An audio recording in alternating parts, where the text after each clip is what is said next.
What's up guys, Seb here. Now as you can tell by the title and thumbnail, we're doing a what's in my camera bag video, but this is going to be way different to everyone else's videos because I'm going to give you some killer accessories that you're going to want to get. But just before we get started, if you're new here, my name's Seb. This channel is all about videography, video editing and photography. So if that sounds interesting to you, then do consider subscribing. Now a quick disclaimer, I'm currently shooting on a Canon R5 24-70mm. This isn't my main camera, but for the purpose of this video, I'm going to be shooting on it, so let me know what you think of the quality. So first off, if you're here because you want to see what backpack I'm using, well here it is. It's the Lowepro Pro Tactical 350 AW. It's a really solid backpack. You've got a hard case on front and a zipper to access your camera really easily. You've got side pockets on the left and on the right, and of course you have the middle section where you can access the entire backpack.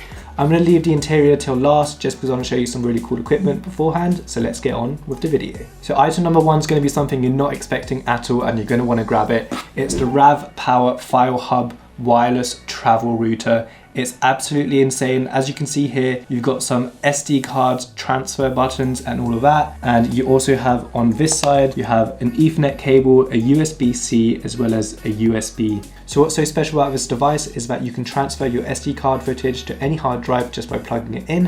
You can also wirelessly transfer to your phone and your computer. And what's also cool is that it's also a Wi-Fi extender. And finally, you can also create a private network. So if you just plug it in via Ethernet, it will create a private Wi-Fi network for anyone to use with really fast speeds. So definitely a must-have accessory to have. Now, item number two is going to be my main camera. This is the Sony a7 Mark III. I'm not going to bore you with the details because I'm sure you know the specs of this camera by now. It's an absolute solid camera. As you can see, I have a SmallRig cage on here, and that's because I attach quite a few things here. We have a monitor mount, which is right here. This is really cool because it tilts and swivels, so really nice when you have a monitor on here. And another really good accessory I have of SmallRig is the SmallRig top handle. This is super cool because I can attach it onto anything really, and it even has a record button right here, so I can press record when I'm holding the camera just like that. Now we're going to keep it on par with the camera and we're going to go straight to my lenses. So my go-to lens at the moment is the 16-35 GMaster lens. It's an absolute beast. It's incredible for portraits and it's amazing for vlogging and doing any kind of filmmaking. The lens quality is super sharp, so I cannot recommend this enough. The next lens is going to be the Nifty 50. This is an absolute beast.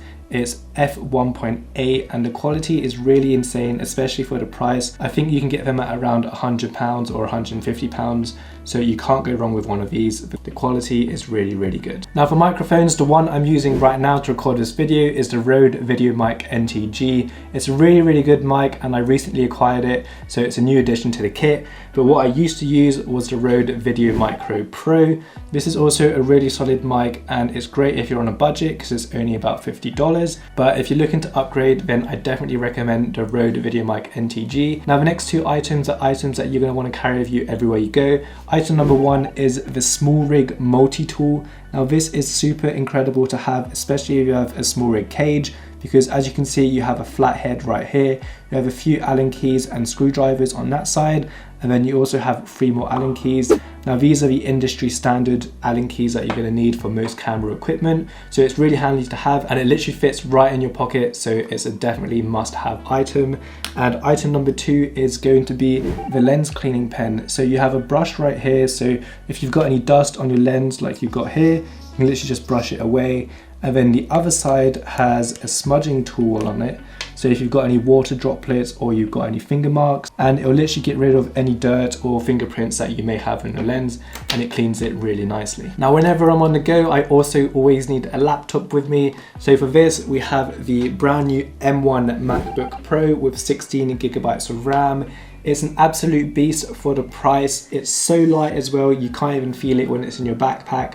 So this is also a new purchase because it only came out a few months ago, but I've got no complaints with it at all. It edits 4K really nicely, so I also really recommend the MacBook M1. So an essential item that goes with the MacBook is of course the MacBook dongle. Now this particular one's pretty nice because it's got an Ethernet cable right here, USB on that side, and then here you got all your standard equipment like USB, HDMI and SD card slots. So coming back to camera equipment, what we have here is the Mavic Pro. So this is the first model, Mavic number 1, Mavic Pro 1.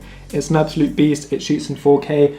I am looking to upgrade to the new drone really soon. Maybe when the Mavic Pro 3 comes out, then I'll grab that one. But for now, it's a really good drone and I've got no complaints really. I did get the Mavic Pro with the Fly More combo kit, so I've got an extra 2 batteries and a carrying case, so that's always nice to have. Next up, we have the FeelWorld F5 version 2. This is an absolute solid monitor. It's a really cheap one as well, and it displays 4K, so it's really nice. You got a few buttons right here, and you can have like custom buttons set. You can toggle on and off focus peaking, so that's really cool. The build quality on the monitor is really good. It is made of plastic, but it's nothing like those cheap monitors you can get. I've tried those out before and I returned them straight away because they just didn't feel very nice.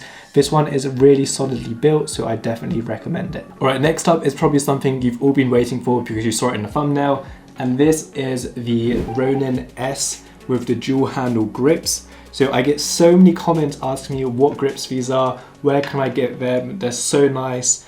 Well, basically you can get them from the DJI store. They are absolute beasts of grips. You can literally unscrew them and you can screw them here. So if you wanted a top handle like that, so you could go in underslung mode, then you can attach it here. It's really nice because it's got some screws in here and you can literally attach anything you want. And on each side of the grips, you have cold shoe mounts. So you can attach a monitor, you can attach microphones, you name it, it's really cool. If you've gotten this far throughout the video and you haven't hit the like button already, then do consider hitting it and subscribing if you haven't already. I also have a Discord server full of creatives, so if you want to join that and be part of the community, then the link to that is down below. We've got 2 more items and then we're going over to the camera bag. So item number 1 is going to be the Gobe ND filter. This is a 64 ND, and this is the main reason I've got this is because when I'm shooting in really harsh sunlights, I need an ND. So I got a pretty strong one and it's really good. There's no vignetting or anything like that, and it's an also affordable ND. And then item number 2 is going to be this little travel adapter. Now this is absolutely insane because as you can see, it has all the adapters you could ever want, and on this side it also has all the sockets you could ever want. So those are typically the accessories I carry along in my camera bag on a daily basis. And now for the bag. So like I showed you at the start of the video, you have these really cool side pockets which are really unique. If you had a drone in here, for example, you could literally pull it out, or a camera. It has this hard shell case right here, which is really cool. You can literally just pull out your camera, and it has some cool little pockets in here where you can store your cables, your passports, whatever you want. On this side of the bag, you can carry your laptop, so you can put your 13-inch MacBook in here. If you have a 16-inch MacBook, then you'll need the 450 version of this bag, so it can fit inside. Here we have some pockets where I store some more cables and a fake Polaroid, so I can do some cool green screen effects. For the interior of the bag, it looks a little something like this. It's fully customizable, which is really nice. I typically store my drone on this part of it, and then I'll put a lens here, another lens here, some batteries and some other accessories. I'll show you what it looks like right now with all the equipment inside. It looks really snug, I really like it. I have no complaints about it, and it's definitely my favorite camera bag as of 2021. So that's it guys, that's what's in my camera bag 2021. If anything else changes, then I'll be sure to update you. I hope you did like this video. It was a little bit different and a bit out of my comfort zone. So do leave a like and subscribe if you haven't already. Thanks a lot for watching, and I'll see you in the next video.